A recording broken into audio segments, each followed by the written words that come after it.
Le flux commence avec une musique douce qui s'estompe. La voix du pasteur est chaleureuse, posée et pleine d'autorité. Au nom du Père, au nom du Fils Jésus-Christ et au nom du précieux Saint-Esprit. Bonjour ma famille prophétique, bonjour à toi qui te connectes en ce moment même. Je bénis ton foyer, je bénis ta vie. Avant toute chose, je veux que nous nous placions sous la protection du Tout-Puissant. Là où tu es, ferme tes yeux un instant, ouvre simplement ton cœur. Père éternel, au nom puissant de Jésus de Nazareth, nous nous présentons devant ton trône de grâce. Seigneur, je veux te demander maintenant une protection divine, une couverture spéciale pour chaque personne qui écoute ma voix. Je couvre ta vie, je couvre ta maison, je couvre tes enfants, je couvre ton travail, tes finances, ta santé, avec le sang précieux et victorieux de l'agneau. Le sang qui a été versé à la croix du Calvaire, ce sang qui parle de meilleures choses que celui d'Abel. Je déclare que ce sang forme maintenant une muraille de feu autour de toi. Je déclare que ce sang trace une ligne que l'ennemi ne peut pas franchir. Je déclare qu'aucune flèche de l'adversaire, aucune parole de malédiction, aucune accusation, aucun plan des ténèbres ne pourra t'atteindre aujourd'hui. Le sang de Jésus est ton bouclier. Le sang de Jésus est ta forteresse. Et nous invitons le Consolateur, le merveilleux Saint-Esprit. Esprit de Dieu, descends sur nous maintenant. Viens prendre le contrôle de ce moment. Révèle-nous les profondeurs du cœur du Père. Nous ne voulons pas seulement des mots, nous voulons ta présence.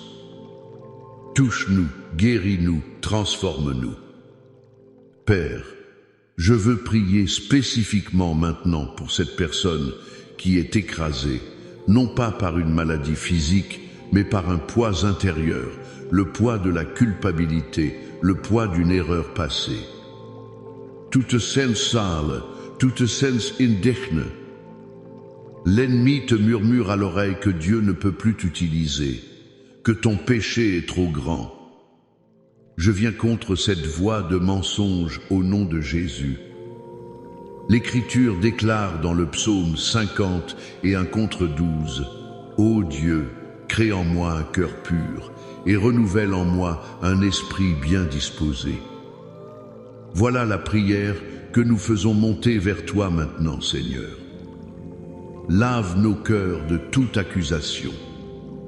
Aujourd'hui, par l'autorité qui est dans le nom de Jésus, je déclare que l'esprit d'accusation qui t'a maintenu captif est brisé.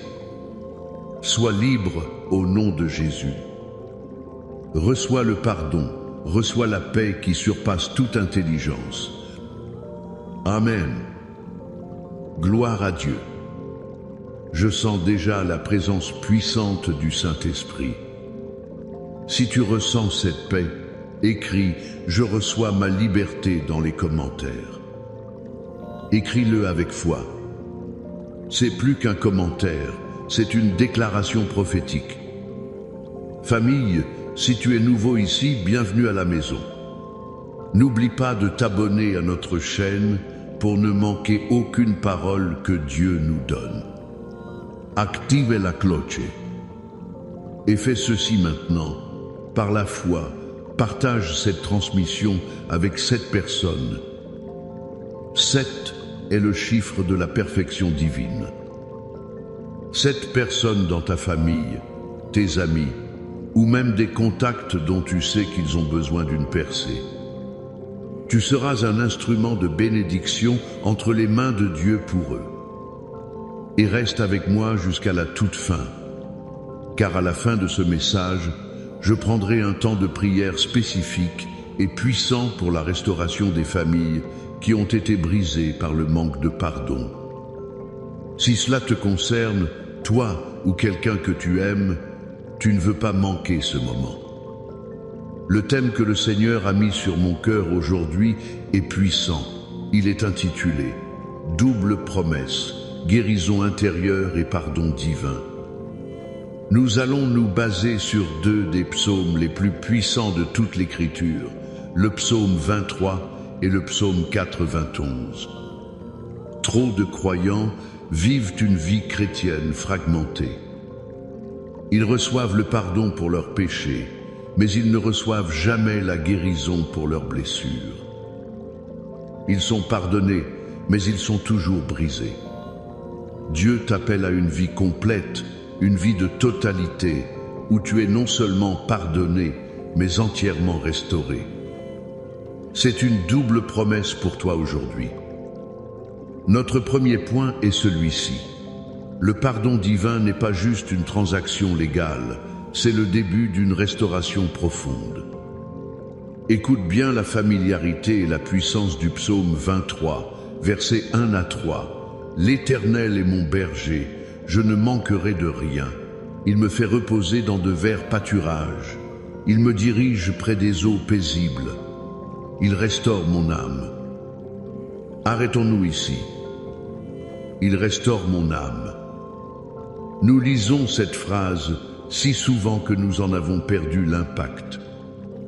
Que veut dire restaurer ton âme? L'âme, dans la pensée hébraïque, c'est le siège de tes émotions, de ta volonté, de tes pensées. C'est le centre de qui tu es. C'est là que les blessures, les traumatismes, la honte, l'amertume résident. Lorsque David dit « Il restaure mon âme », il ne dit pas seulement « Il me fait me sentir mieux ». Le mot hébreu pour restaurer est « shuv ». Il signifie ramener, retourner à l'état d'origine, renouveler complètement. Dieu ne vient pas simplement mettre un pansement sur ton âme blessée. Il ne vient pas colmater les brèches. Non. Il effectue une chirurgie spirituelle pour ramener ton âme à son état originel, à l'état dans lequel il l'a créée avant que le péché, la douleur et le rejet ne la défigurent. Quand tu viens à Jésus et que tu demandes pardon, il ne se contente pas d'effacer une dette sur un registre dans le ciel. Cet acte de pardon déverrouille la porte de la salle d'opération divine où le grand médecin peut commencer le travail de restauration. Regarde la vie de David lui-même. Cet homme était un géant de la foi, un homme selon le cœur de Dieu, mais il est tombé. Il a commis l'adultère, il a orchestré un meurtre.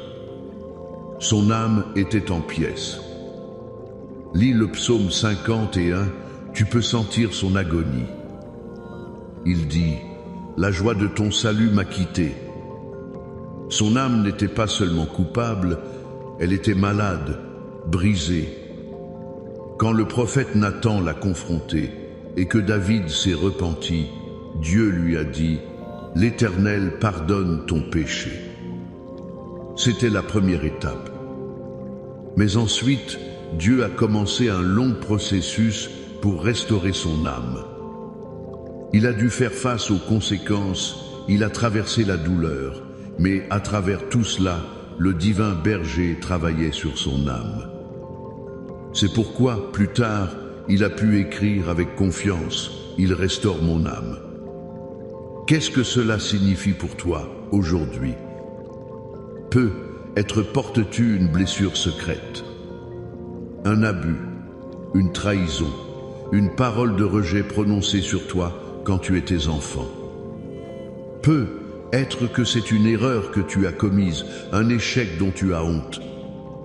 Tu as demandé pardon à Dieu, mais l'écho de la honte résonne encore dans ton âme. La douleur est toujours vive. Dieu te dit aujourd'hui, ton pardon a ouvert la porte, maintenant laisse-moi entrer pour restaurer. L'application pratique, c'est de cesser de dissocier les deux. Cesse de dire « je suis pardonné, mais je serai toujours brisé ». C'est un mensonge de l'ennemi. Reçois le pardon comme le ticket d'entrée pour ta restauration complète. présente-lui les morceaux brisés de ton âme chaque jour et dise-lui, berger, restaure ceci, guéris cela, renouvelle-moi. C'est ta promesse. C'est ton héritage en Christ. Notre deuxième point découle du premier. La guérison intérieure n'est pas l'absence de problème, mais la présence du roi au milieu de la bataille. Cela nous amène aux versets 4 et 5 du psaume 23. Écoute cette déclaration prophétique incroyable. Quand je marche dans la vallée de l'ombre de la mort, je ne crains aucun mal, car tu es avec moi. Ta houlette et ton bâton me rassurent. Tu dresses devant moi une table en face de mes adversaires. C'est l'un des passages les plus mal compris. Beaucoup pensent que la table dressée est la récompense après avoir traversé la vallée. Mais le texte est clair. La table est dressée en face de mes adversaires. Tes adversaires sont toujours là. Ils te regardent. Qui sont tes adversaires? Ce ne sont pas forcément des personnes. C'est peut être la dépression, l'anxiété, le rapport médical, le compte en banque vide, le souvenir d'une trahison. Ce sont les ennemis qui te crient que tu vas échouer, que tu es seul, que Dieu t'a abandonné dans cette vallée sombre. Et que fait Dieu? Est-ce qu'il commence par chasser les ennemis? Non. Il fait quelque chose de bien plus puissant. Il te prépare un festin, un banquet royal, au milieu même du champ de bataille. Il dit à tes ennemis, regardez, regardez comment j'honore mon enfant, même au milieu de votre territoire. Votre présence ne m'intimide pas, votre menace n'annule pas ma bénédiction. La guérison intérieure se produit à cette table. C'est là que le verset 5 continue, tu oins d'huile ma tête et ma coupe déborde. L'onction d'huile, dans la Bible, symbolise la guérison, la consécration et la joie. Dieu oint ta tête pendant que la peur est là. Il remplit ta coupe de bénédiction pendant que le manque te crie aux oreilles. La guérison intérieure, ce n'est pas d'attendre que la vallée disparaisse. C'est d'apprendre à s'asseoir à la table du roi dans la vallée. Pense à l'histoire de Joseph. Quelle vallée de l'ombre de la mort a-t-il traversé? Trahi par ses frères, vendu comme esclave, faussement accusé, jeté en prison. Ses adversaires étaient nombreux. L'amertume, le ressentiment, le désespoir auraient pu le consumer. Mais au milieu de la prison, au milieu de l'oubli, Dieu était avec lui. Et quand le moment est venu, Dieu a dressé une table pour lui non pas loin de ses frères, mais juste en face d'eux, en Égypte. Ils ont dû se prosterner devant celui qu'ils avaient rejeté. Et le signe de la guérison intérieure complète de Joseph, ce n'est pas sa richesse ou son pouvoir. C'est sa parole à ses frères, « Vous aviez médité de me faire du mal, Dieu l'a changé en bien. » Il était assis à la table de la royauté, et son âme était si guérie qu'il a pu servir le pardon et la grâce à ses propres bourreaux. Quel est l'ennemi qui est assis en face de toi aujourd'hui, qui te regarde avec mépris? La peur de l'avenir? L'amertume d'un pardon que tu n'arrives pas à donner? Le mensonge qui te dit que tu n'es pas assez bon? Au nom de Jésus, je te dis aujourd'hui, ta table est prête. Le roi t'invite à t'asseoir. Le pardon de Christ t'a donné une place à cette table, et sa présence est la garantie de ta guérison. Décide aujourd'hui de détourner tes yeux de tes adversaires et de les fixer sur le roi qui t'a préparé un banquet. Commence à le remercier, non pas pour l'absence de problème, mais pour sa présence au milieu d'eux. C'est là que ta tête est ointe d'huile, c'est là que ta coupe commence à déborder, et c'est là que ta guérison intérieure devient un témoignage pour tous ceux qui t'entourent. Maintenant, je veux que nous scellions ces promesses avec une déclaration de guerre spirituelle, un bouclier prophétique. Je vais lire pour toi et sur ta vie l'intégralité du psaume 91. Où que tu sois, reçois ces paroles non comme un poème, mais comme un décret royal qui est libéré sur ta vie maintenant. Celui qui demeure sous l'abri du Très-Haut repose à l'ombre du Tout-Puissant. Je dis à l'Éternel, mon refuge et ma forteresse, mon Dieu en qui je me confie. Car c'est lui qui te délivre du filet de l'oiseleur, de la peste et de ses ravages. Il te couvrira de ses plumes et tu trouveras un refuge sous ses ailes. Sa fidélité est un bouclier et une cuirasse. Tu ne craindras ni les terreurs de la nuit, ni la flèche qui vole de jour, ni la peste qui marche dans les ténèbres, ni la contagion qui frappe en plein midi. Que 1000 tombent à ton côté et 10 000 à ta droite, tu ne seras pas atteint. De tes yeux seulement tu regarderas, et tu verras la rétribution des méchants. Car tu es mon refuge, ô Éternel. Tu fais du Très-Haut ta retraite. Aucun malheur ne t'arrivera, aucun fléau n'approchera de ta tente. Car il ordonnera à ses anges de te garder dans toutes tes voies. Ils te porteront sur les mains, de peur que ton pied ne heurte contre une pierre. Tu marcheras sur le lion et sur l'aspic, tu fouleras le lionceau et le dragon. Puisqu'il m'aime, je le délivrerai, je le protégerai, puisqu'il connaît mon nom. Il m'invoquera et je lui répondrai. Je serai avec lui dans la détresse, je le délivrerai et je le glorifierai. Je le rassasierai de longs jours et je lui ferai voir mon salut. Amen et Amen. Reçois cette parole sur ta vie. Maintenant, incline ta tête avec moi. C'est le moment de prier, c'est le moment où le ciel touche la terre. Père céleste, au nom de Jésus, nous venons humblement, mais avec audace devant toi. Merci pour ta parole, qui est vivante, qui est une épée, qui est un baume de guérison. Seigneur, je prie premièrement pour chaque personne qui lutte pour accepter ton pardon. Chaque fils, chaque fille qui a entendu ta parole aujourd'hui et qui décide de laisser tomber le lourd fardeau de la culpabilité et de la honte.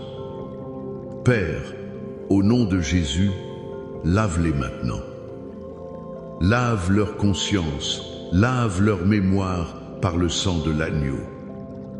Qu'ils ne se voient plus à travers le filtre de leurs erreurs, mais à travers le filtre de la croix. Je déclare qu'ils sont la justice de Dieu en Jésus-Christ. L'accusateur n'a plus aucun pouvoir sur eux. Ensuite, Seigneur, je prie pour la restauration profonde des âmes. Pour ceux qui ont été pardonnés, mais qui se sentent encore brisés à l'intérieur. Esprit Saint, comme un chirurgien divin, descend maintenant dans les lieux secrets de leur cœur. Là où il y a un traumatisme d'enfance, guéris. Là où il y a une trahison amère, guéris. Là où il y a un rejet qui a laissé une cicatrice profonde, guéris. Seigneur, dresse maintenant une table pour eux au milieu de leur anxiété, au milieu de leur dépression, au milieu de leur peur. Oins leur tête d'une huile fraîche. Fais déborder leur coupe de joie, de paix et d'espérance, malgré les circonstances. Fais taire la voix des adversaires par la puissance de ta présence glorieuse. Et maintenant, Père, comme je l'ai promis, mon cœur est lourd pour les familles. Seigneur, je viens devant toi pour les foyers qui sont brisés par le manque de pardon. Je prie pour les mariages qui sont devenus froids et silencieux à cause des blessures non guéries. Je prie pour les parents et les enfants qui ne se parlent plus à cause de paroles de colère ou de déception. Je prie pour les frères et sœurs qui sont séparés par l'amertume, par des disputes d'héritage, par la jalousie.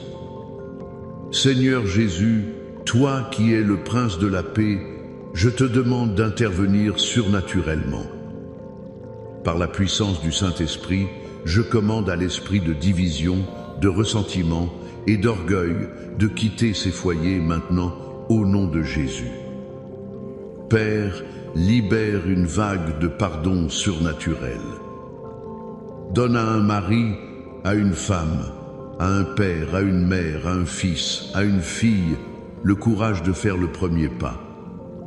Ramollise les cœurs de pierre. Restaurer la communication. Reconstruis les ponts qui ont été brûlés. Là où il y avait des larmes de douleur, qu'il y ait des larmes de réconciliation. Nous déclarons la restauration sur les familles. Et je veux étendre cette prière. Pour tes finances, au nom de Jésus, je déclare une percée. Je brise l'esprit de manque et de dette. Que les portes de l'emploi s'ouvrent, que les portes de la provision divine s'ouvrent.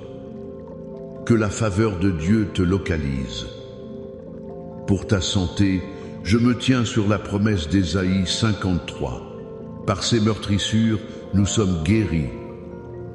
Je commande à tout esprit d'infirmité, à toute maladie, à toute douleur chronique, de quitter ton corps maintenant, de la tête aux pieds, au nom puissant de Jésus. Et dans ton combat spirituel, je te déclare plus que vainqueur. Toute arme forgée contre toi est maintenant sans effet. Je brise tout cycle de défaite, toute malédiction générationnelle, et je libère sur toi la bénédiction d'Abraham. La victoire est ton partage. La guérison est ton partage. La paix est ton partage. Reçois-le maintenant par la foi, et maintenant, reçois cette bénédiction finale sur ta vie. Que l'Éternel te bénisse et qu'il te garde. Que l'Éternel fasse luire sa face sur toi et qu'il t'accorde sa grâce. Que l'Éternel tourne sa face vers toi et qu'il te donne la paix. La paix dans ton esprit, la paix dans ton corps, la paix dans ta maison, la paix dans tes finances. Va dans ta semaine, non plus en te sentant fragmenté, mais en marchant dans la plénitude de ta double promesse, entièrement pardonné et complètement restauré. Va dans la paix et la victoire du Christ. Amen.